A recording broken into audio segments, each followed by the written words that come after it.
Neighbors oppose shop being rented to an institutional company. Turkish landowner opens an adult shop instead. Sorry, had to find a way to say that. In Aden, Turkey, a landowner opens an adult shop after a dispute with neighbors. 2 years ago, I wanted to rent my shop to an institutional company. Some of my neighbors opposed it, stating that they didn't want a busy shop in this area. After that, I built an awning. I guess he wanted to open his own cafe or something.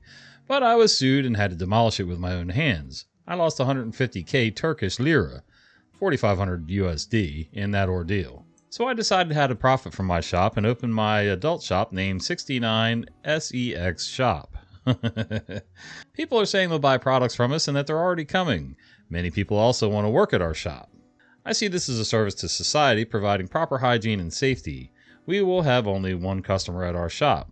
We are opening next week. This is just beautiful. This sub personified. What's up, guys? Welcome back to Storytime with Uncle Jon. I am John, back here at the bridge on another sunny fall day in October. And, not too bad. It's going to be 78 degrees today, a little warmer than I thought it was going to be this weekend. But, yep, weather's calm. Some of the leaves are turning. We've had some chilly nights, but nothing major. We don't really have a long, extended, colorful leaf type fall thing here like they do up north in Vermont and Massachusetts and all that. But people along the river are out enjoying fall festivities. Festivities, I don't know. Fall activities, I guess. We got a couple families down here along the river fishing. Looks like they're fishing for catfish at the moment. All bottom rigs. Maybe snakehead. And then we got a couple guys standing by their pickup truck, down in some beers pre-gaming before they put their lines in the water. And then for some reason, there's a hayride wagon hooked to a tractor in an empty parking lot over here. I'm not sure what he's doing. I don't see any other fall things going on. Usually I associate that with some sort of fall festival that these small towns have. I don't see or hear anything else going on. And it's already after 10 a.m. So I don't know. Maybe the old guy just wanted to show off his tractor and hay wagon and decided to put up some cones around it and park in the middle of town. Been here since just before 6 a.m. The only bridge opening I've had today is the one where I ran the test as soon as I clocked in.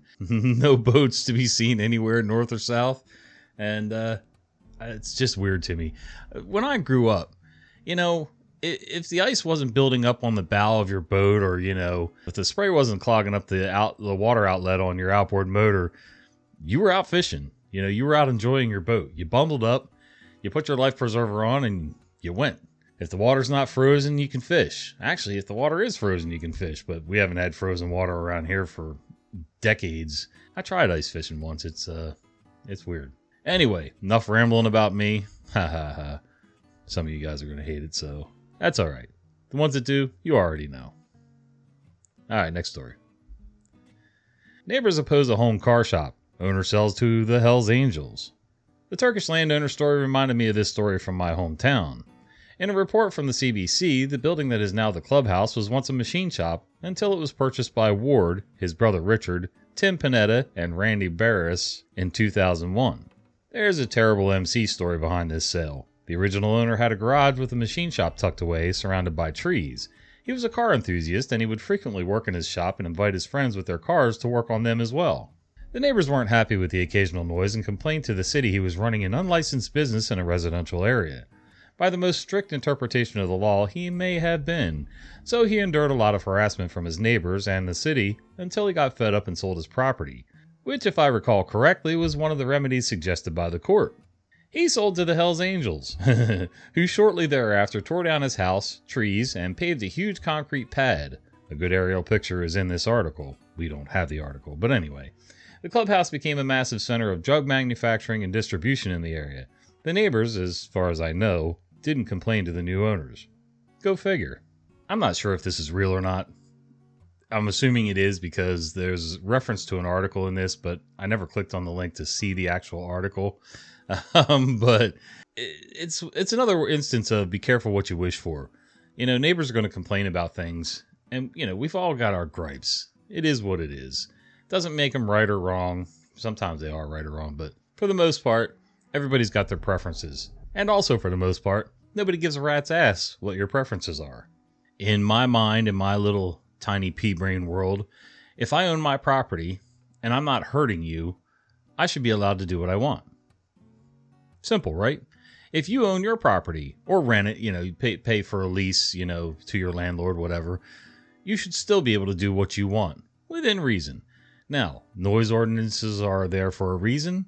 I understand them. And, it's also just common courtesy not to keep your neighbors awake all night by, grinding on steel and things like that, sandblasting, what have you.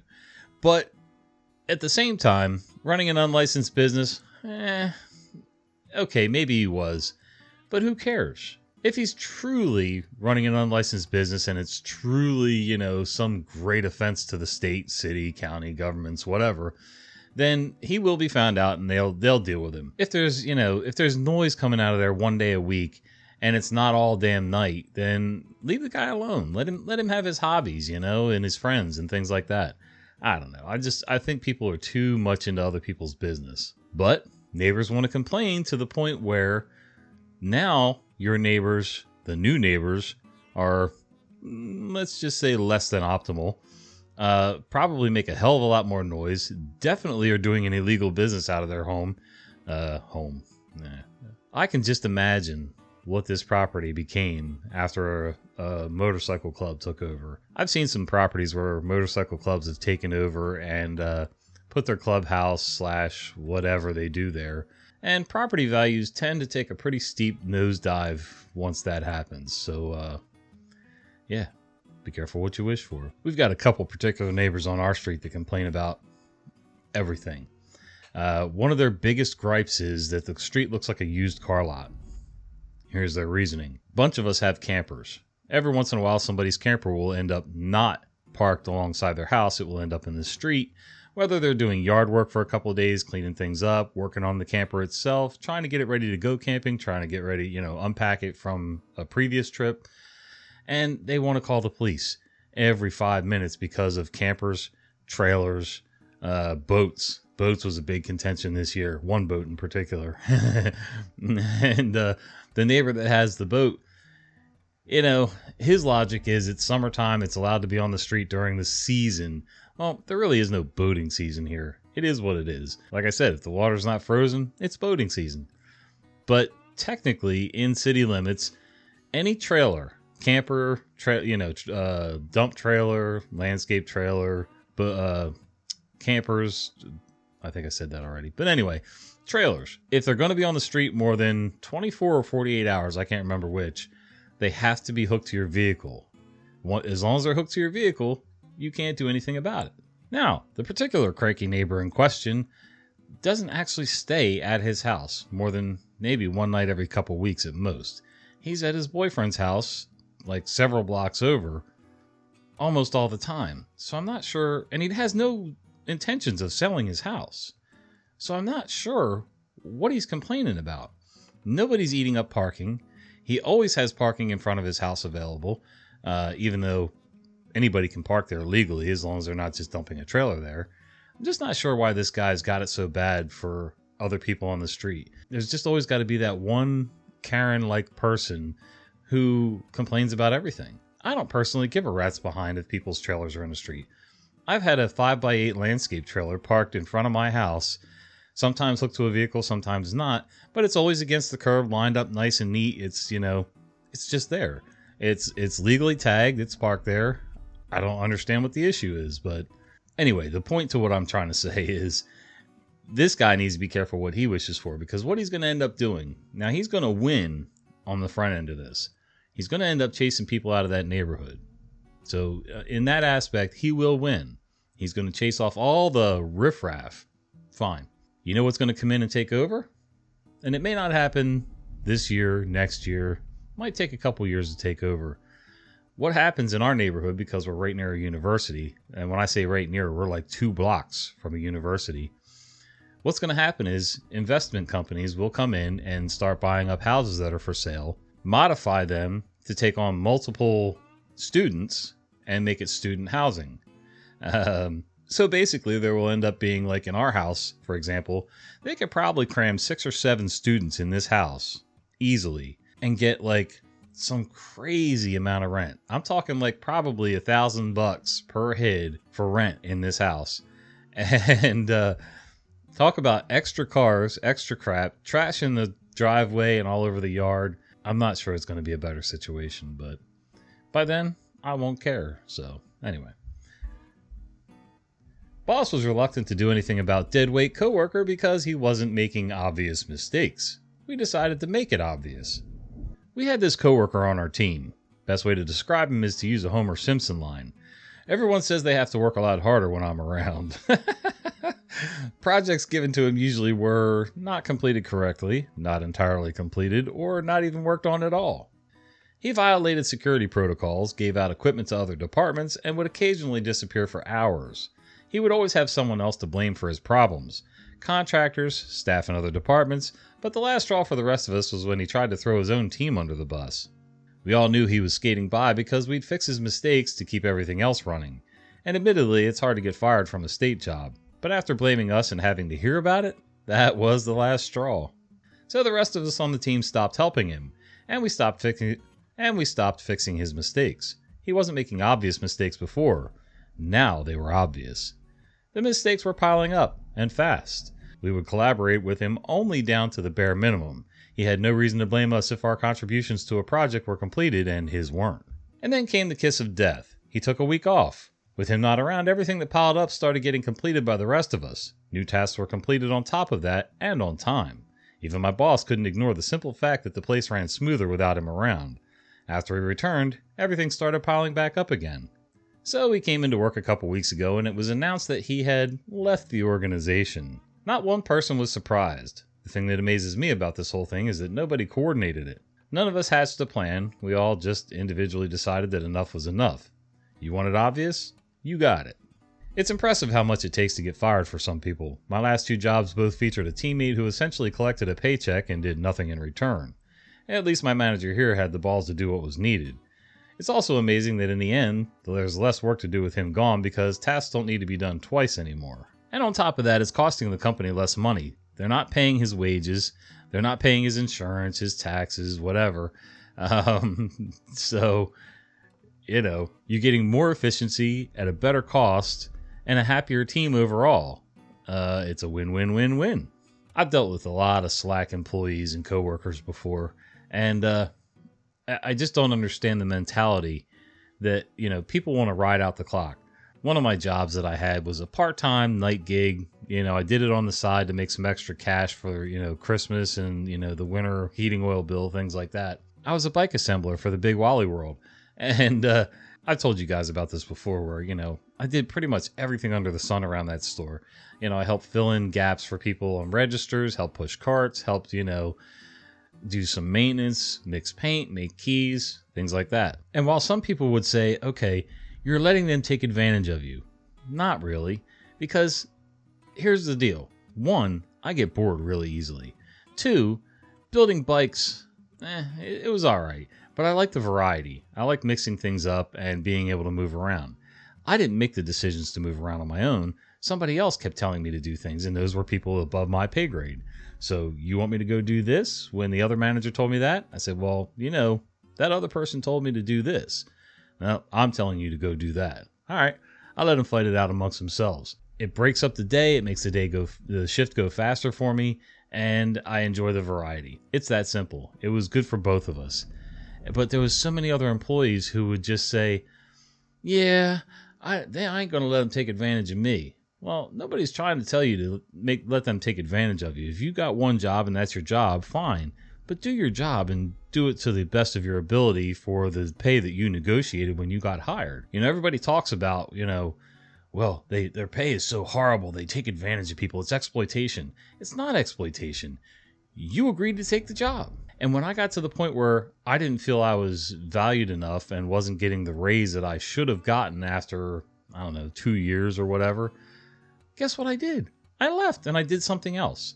There's always other work out there, especially if you're willing to train yourself and learn more skills to become more hireable, more valuable to employers. But these people would just come into work and say there was a cashier at the Tire and Lube Center.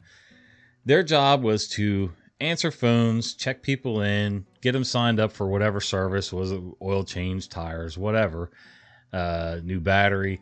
And then, keeps things stocked up, keep things neat and orderly around the counter and stuff. Guess what? 90% of the people doing that job would stand there leaning on the counter all damn day. They would do the check-in people part. They would answer the phones, but they, when things got quiet, they wouldn't put stock up. They wouldn't straighten things up. They wouldn't, they wouldn't do any of the other side things that are also part of that job. That to me is just riding out the clock. And it's gotta suck. I mean, just like being here, I could not sit here for 16 hours on a Saturday and not do some other kind of work. Now I'm doing other work on here, but also when I'm not doing this and in between edits and things like that, I will be up, I will straighten up, I will sweep the floor, I will wipe something down. I even cleaned the lenses on one of the outdoor security cameras that looks down the bridge the other night, because the spiders were just making it impossible for anything to be seen on camera down the street here. There's always something that can be done. Maybe it's just me and my ADHD, whatever. Just tap there. Just tap there, said the cashier as they ignored me and the cash in my outstretched hand as they pointed to the credit card machine. After a few seconds of being told repeatedly, "Over there, Pappy," I took them up on their word. I slapped the money against the card reader and said loud enough for everyone around me to hear, "Hey, this machine isn't working. Maybe if I tried sliding it through?" "Nope, still not working." "Maybe you can do better." The other customers had witnessed how rudely I was being treated. They burst out laughing when the cashier finally looked at me and grabbed the money out of my hand. A few more cash-paying customers imitated me, laughing at the cashier's increasing upsetness. So I could sort of understand this happening once for a split second. Your mind's a little hazy, whatever. You're distracted by the screen on your right if the conveyor's on your left, and you're used to most people paying with cards. Just tap there. Okay, great.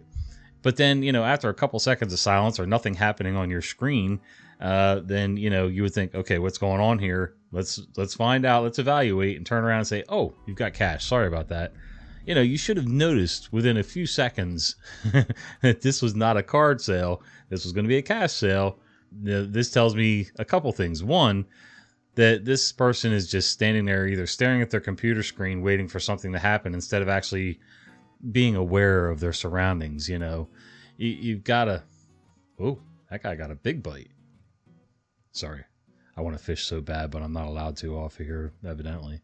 Anyway, they were distracted by their big screen and just not aware of their surroundings, or they were on their phone. I can't tell you the number of times I've gone to pay for things and the cashier is steady texting on their phone in between swiping items and, collecting money and waiting for the register to acknowledge the payment and all that stuff. You're not even supposed to have your phone out at the registers, but they do it constantly. And I just think it's rude. Just like when customers come up and like my earbud, I've always got an earbud in my ear. But when I'm communicating with another human being, 99.9% of the time, I'm going to take, even if nothing's playing in my ear, I'm going to take that earbud out and stick it in my shirt pocket or my pants pocket or something. I don't hear well. So if I don't have both ears going when I'm speaking to somebody in front of me, it's kind of garbled. B, it just acknowledges that, I value you enough as a human being to pay attention to what we're talking about at that moment. It's just, to me, it's just common courtesy, but yeah, people don't have that shit anymore. Courtesy? What's that? Exact change. I was a cashier in college, and a lady and her friend were talking in my line and being dismissive. I rang her up and told her the total. She handed me cash and was 50 cents short. I said, "Ma'am, it's 50 more cents." She rolled her eyes and said, "I want to pay cash," and went back to talking to her friend. I said, "Yes, ma'am. Do you have 50 more cents?" She turned towards me and very slowly and condescendingly said, "I want to pay with that cash," and pointed at what she had handed to me. I said, "Yes, ma'am," and hit the cash button and entered the amount she gave me. I politely said, "Okay, your total is 50 cents. How would you like to pay for that?" She realized what happened and got embarrassed and said, "Oh, I have 50 cents. To her friend's credit, she was laughing at her. See, that's what I'm talking about. Just like I said in the last story, people not paying enough attention to the world around them to know what's going on. We all miss things. I mean, sometimes I'm just an oblivious blob, but I try not to let it be my lifestyle. I try not to let it be all the time. If I'm talking to somebody in line, most of the time it's not somebody I know, but if it is, okay, I try not to be dismissive. I try to be attentive to the cashier because, why hold up the rest of the line and the cashier, make their day harder? It's just not a good way to be. But, to the point where if they said to me the first time, it's 50 more cents, you're short 50 cents. Usually that's what cashiers will say, you're short 50 cents. Oh, sorry about that. Reach in my pocket, find $1, $5, 50 cents, whatever. And, hand them the balance of the money. To just ignore it and be condescending and things like that, this is a societal, I almost can't say that word, societal issue. People just get to the point where there's so much stimulus all the time. And I get it. I'm that way too. When I'm driving here, driving home, when I'm not working on recording, I've always got either a video playing audibly in the background, some music, something, some kind of stimulus going on in my world. Part of it's because I've got tinnitus, and when you're hard of hearing and you only hear certain background noises and you have that ringing in your ears constantly, the background noise is nice to break that up. But anyway, plus the ADHD, I've always got to have something going on. But there's got to be a balance somewhere where you balance out your need to have that stimulus with common courtesy for your fellow man, woman, child, person, whatever. Maintenance engineer upset we fixed something without him. Okay, we won't fix anything anymore. For context, I work at a hotel with one maintenance engineer. Not a large hotel, so one is enough. Any regular day, he insists I call him about maintenance work rather than putting in a work order so we can just fix it and not have to go close out an order on the computer. This leads to me calling 4 to 5 times a day. I call him for things like broken ACs, hanging up a picture frame, cabinet door falling off, etc. If it's something easy like a light bulb or a clogged drain, I just fix it myself. Recently, he took 2 weeks off for a surgery. I tried to figure most things out myself and only called him if I really needed assistance. Instead of 4 to 5 calls a day, I called him maybe 4 times the entire 2 weeks to let him recover and rest. I tried to fix most things myself and figure it out and to not bother him. When he comes back from his vacation, he sees something was installed incorrectly. A shower wall shampoo holder. I put it on the wall, but didn't grout it. He responded by saying, "If you want to do my job, let me know and I'll go elsewhere," and was generally petty for the rest of the day. Okay, I won't do your job for you. Light bulb out? Call. Phone unplugged? Call. Remote out of batteries? Call. Toilet not flushing? Call. Drain clogged? Call. Probably called over 20 times. Do I know how to fix these things? Of course. But I don't want him to leave, so I'll let him do his job. Edit. It's a 3M sticky strip on the back of a plastic mount. He's upset I didn't caulk it. No major harm done or tons of work to be undone. We do track maintenance requests to see history and identify recurring problems to catch issues. He just prefers I call him rather than going online to check and close them because he isn't tech savvy. So I'm doing both. Now see, this guy, he sounds like he needs to retire. If he's going to be that crabby and that petty over something like that, while I understand you not wanting people to muck things up by doing something too far outside their scope, you were gone for 2 weeks. It's not like the company was, the hotel chain or whatever was going to go out and find another maintenance guy for 2 weeks and, to fill the gaps. People are going to do what they need to do to get by while you're gone, and it's okay. Even if it was wrong, it's not that big a deal. And he misused the word grout. He meant caulk. Well, honestly, these are 3M strips. 90% of the time, you don't even need to caulk anything except for sanitary reasons, I'm thinking. The water that gets behind there is not going to make that 3M come off the wall. At least not within the next 5 years or so, and by then you'll be ready to put up a new appliance. Generally speaking, you would put the caulk there so that water doesn't get in there and stagnate behind, that little gap where the 3M tape is. That's about it. Makes it easier to clean and less mold issues. So I get it. But the only thing this guy did wrong was he didn't caulk it. So the simple solution is, A, caulk it when you get back.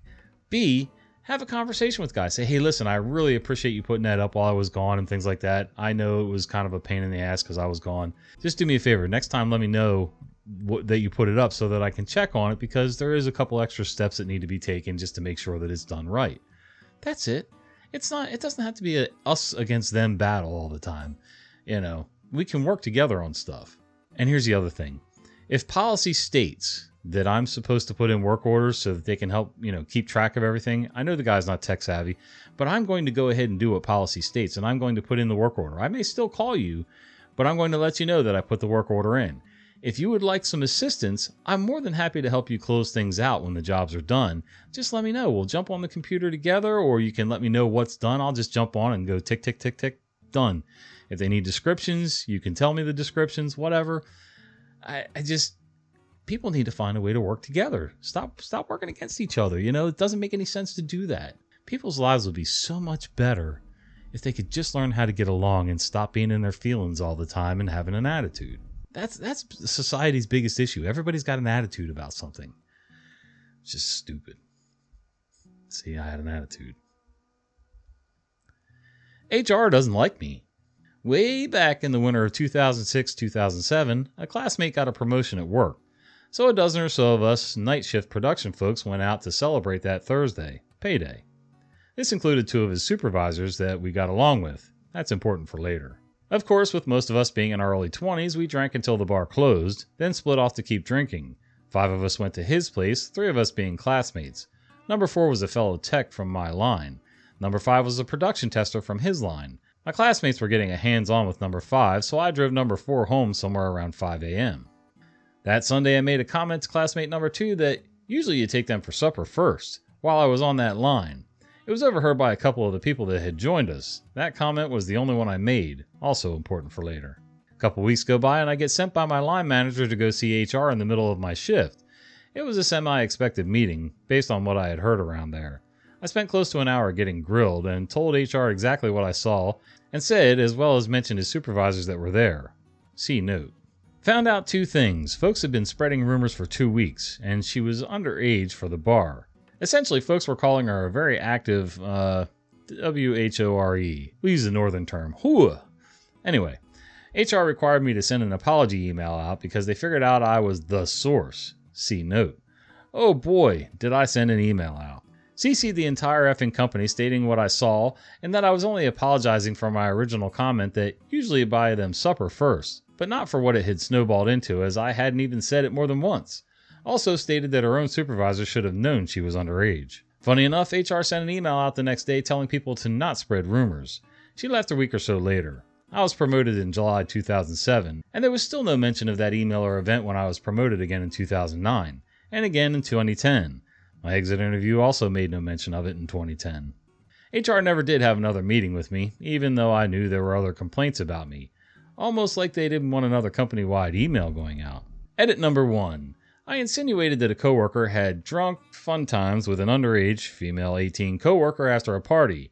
Made one comment at work the next workday. Got hauled into HR because they thought I was to blame for the rumors and shot themselves in the foot when my apology went out company-wide. HR had to send a response company-wide regarding rumors. Edit 2. She was 18. Drinking age is 19. Bars lose their license over that stuff. My mom always said, son, never shit where you eat. And it's true.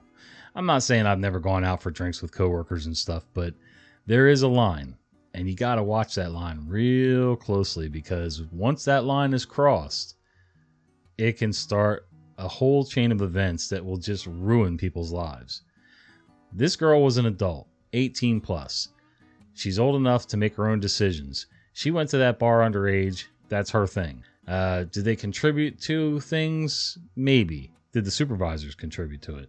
As far as the rest goes, I mean, it sounds like she was doing it pretty much company-wide from the description of things. But again, that's up to the adults. And if they're all adults working there, 18 plus, then, they kind of got to take responsibility for their own actions, no matter what side they're on. And I got to say, coworkers going out and enjoying time together is one thing. Drinking, frolicking, whatever.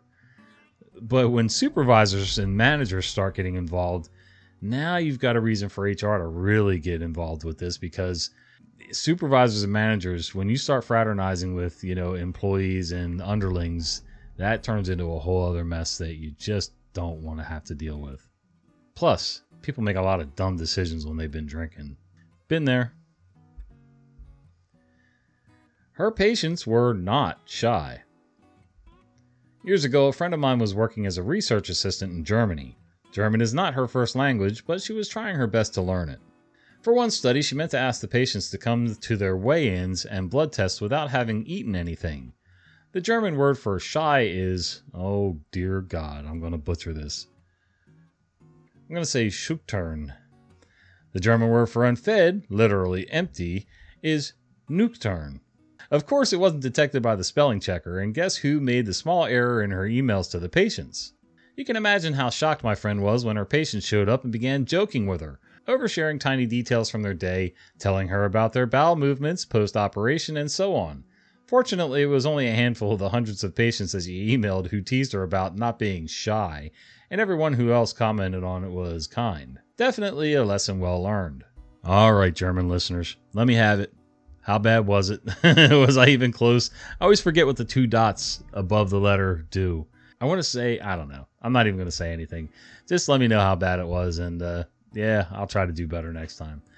Anyway, yeah, that can be tough when you're trying to learn a different language and you're close on some stuff and not so much on others. And actually, not even just the language. I can learn basic Spanish.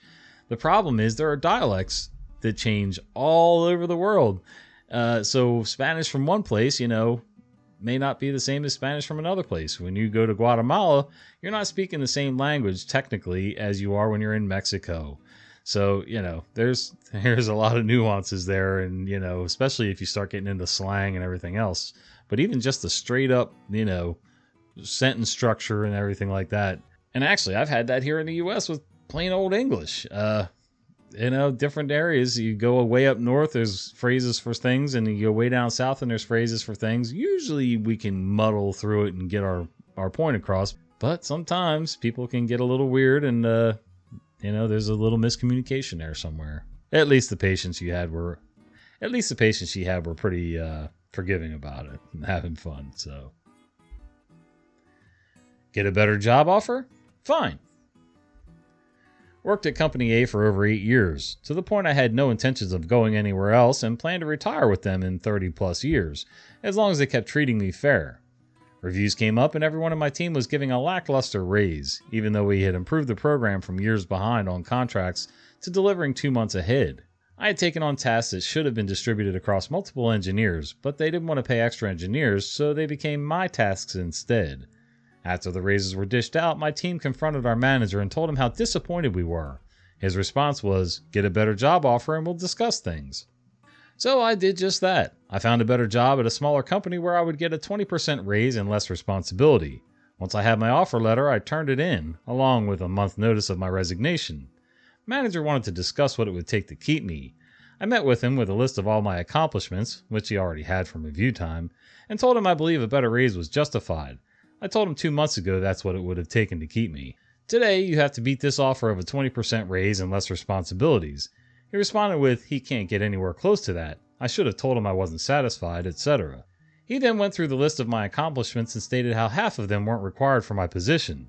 Cue compliance number 2. I asked for what was required of my position and did just that the remainder of my time there. Now I've got a better job with fewer responsibilities and better pay, and a boss who doesn't try to gaslight me. Friends in Company A tell me how they still haven't shipped any new products since I left, 3 months ago, so now they're behind. Multiple people have already left, and the remaining people are looking for new jobs.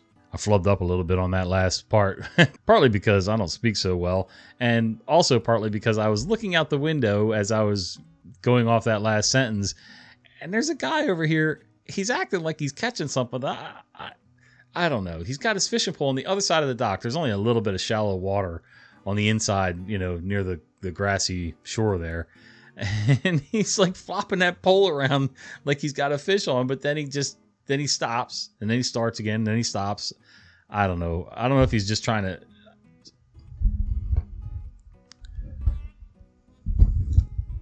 Hopefully he's not over there trying to snag fish, because I can't stand that. If you're going to catch them with bait or lures or whatever, don't put a treble hook on and try to snag fish. That just sucks, especially since most people these days don't keep their fish and eat them. You can't release a fish after it's been snagged because it's too injured. Anyway, yeah, don't threaten me with, go find a better job offer. Well, the guy did that and then followed the manager's guidelines, and he still couldn't or wouldn't do anything about it. So, trying to be a cheap ass. It probably padded his bonus if he was giving them lower raises. And, managers like that just suck. They suck the life right out of you. I don't mind doing extra for the company to make things run smoothly. And I don't even mind doing it for the pay that I negotiated for. But part of my negotiation when I get hired is, two things. One, you need cost of living increases every so often. Once a year is usually standard, traditional. And two, treat me fairly. If I'm helping with production and helping the company make money and going above and beyond, and it's actually, working, treat me fairly and, throw me a bone. Throw me a decent raise on top of my cost of living. It's only fair. If the company's making more money and the managers are getting better bonuses, then I should get something out of that deal too. Now, I'm not going to stand around and whine about it and, go on strike and whatever. I don't know. But what I will do is just what you said. I will go find a different job. Might be better, might be worse, but it's my choice, and I won't be there anymore taking that kind of crap. So, okay, guys, hope you enjoyed today's stories with me here in the Bridge House on a Saturday, nice sunny fall Saturday. And if you get a chance, do me a favor and click like and subscribe and all those buttons down below, and check out some of our other videos. We've got plenty to keep you busy. And if you're more into podcast versions, then go on over to Spotify and check us out under Storytime with Uncle Jon, of course. And yeah, we've got all the same playlists there that we have here, just without the picture. Anyway, we'll see you.